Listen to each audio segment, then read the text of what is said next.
Hi friends, welcome to my channel. AP government ఒక కీలక నిర్ణయం అయితే తీసుకుందండి. ఈ రోజు నుంచి నవంబర్ కోటా రేషన్ అయితే పంపిణీ చేయాలనేసి నిర్ణయం అయితే తీసుకున్నారు.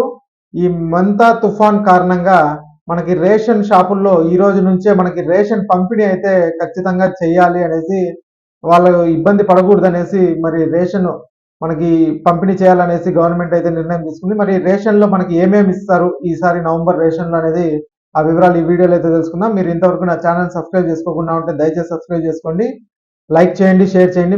వీడియోని ఎక్కడా స్కిప్ చేయకుండా చివరి వరకు చూడండి. ఆలస్యం చేయకుండా వీడియోలోకి అయితే వెళ్ళిపోదాం. తుఫాను ప్రభావానికి గురయ్యే అవకాశం ఉన్న 12 జిల్లాల్లో నవంబర్ నెలకు సంబంధించిన రేషన్ సరుకులను ముందుగానే పంపిణీ చేయాలని ఆదేశించింది. సాధారణంగా ప్రతి నెల 1వ తేదీన ప్రారంభించే ఈ ప్రక్రియను ఈసారి అక్టోబర్ 28వ తేదీ నుంచి అమలు చేయనున్నారు. ఈ మేరకు రాష్ట్ర పౌర సరఫరాల శాఖ మంత్రి నాదెండ్ల మనోహర్ గారు ఆదేశాలు అయితే జారీ చేశారండి. తుఫాను కారణంగా ప్రజలు నిత్యావసర సరుకులు కోసం ఇబ్బంది పడకూడదనే ఉద్దేశంతో ఈ ముందస్తు చర్యలు తీసుకున్నట్లు ప్రభుత్వం అయితే పేర్కొంది. ఇది మొత్తం 12 జిల్లాలు. మరి ఆ జిల్లాలు ఏవో ఒకసారి చూసినట్టయితే శ్రీకాకుళం, విజయనగరం, విశాఖపట్నం, అనకాపల్లి, కాకినాడ, కోనసీమ, పశ్చిమ గోదావరి, కృష్ణా, బాపట్ల, ప్రకాశం, నెల్లూరు, తిరుపతి జిల్లాల్లో ఈరోజు ఉదయం 9 గంటల నుండి రేషన్ పంపిణీ అయితే ప్రారంభమవ్వాలనేసి చెప్పారు. మరి ఈ జిల్లాల పరిధిలో 14,145 రేషన్ దుకాణాల ద్వారా దాదాపు 7 లక్షల మంది లబ్ధిదారులకు సరుకులు అయితే అందజేయనున్నారండి.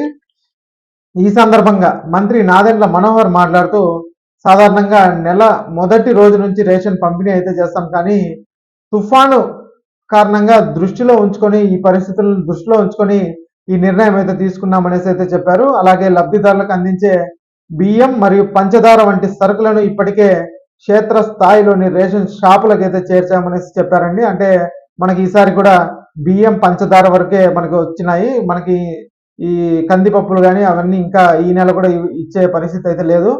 కేవలం బియ్యం, పంచదార మాత్రమే మనకి ఈ నవంబర్ నెల కోటాలో అయితే రాబోతున్నాయి. అలాగే ప్రజలెవ్వరూ ఆందోళన చెందాల్సిన అవసరం లేదు, ప్రభుత్వం అన్ని ఏర్పాట్లు అయితే చేసింది అని భరోసా కూడా ఇచ్చారు. తుఫాను తీరం దాటే వరకు ప్రజలు అప్రమత్తంగా ఉండాలని, ప్రభుత్వ సూచనలు పాటించాలని ఆయన అయితే కోరారండి. కాబట్టి ఈ నెల అంటే మనకి నవంబర్ నెల 1వ తేదీ నుంచి రేషన్ అయితే పంపిణీ జరగాల్సి ఉండగా ఈ తుఫాను కారణంగా మనకి ఈ రోజు అంటే అక్టోబర్ 28 నుంచి రేషన్ షాపుల్లో మనకి రేషన్ అయితే ఇవ్వబోతున్నారు. బియ్యం మరియు పంచదార అయితే ఇవ్వబోతున్నారండి. కాబట్టి ఒకవేళ కొన్ని చోట్ల ఎవరికైతే వర్షాలు పడకుండా ఉంటాయో అలాంటి వాళ్ళు వెళ్ళి రేషన్ అయితే కంపల్సరీ తెచ్చేసుకోండి. ఈ రోజు 9 గంటల నుంచి అయితే ఇస్తారు. కొన్ని చోట్ల వర్షం అయితే భారీగా స్టార్ట్ అయ్యే పరిస్థితి అయితే ఉంది. అలాంటి వారు వానని పరిస్థితిని అలాగే చూసుకొని మీరు వెళ్ళి అయితే రేషన్ షాపుల్లో తెచ్చుకోవాలనేసి కూడా చెప్తున్నారండి. ఇక ఈ వీడియో నచ్చినట్టయితే ఒక లైక్ చేయండి, అలాగే మా ఛానల్ సబ్స్క్రైబ్ చేసుకోండి. Thanks for watching.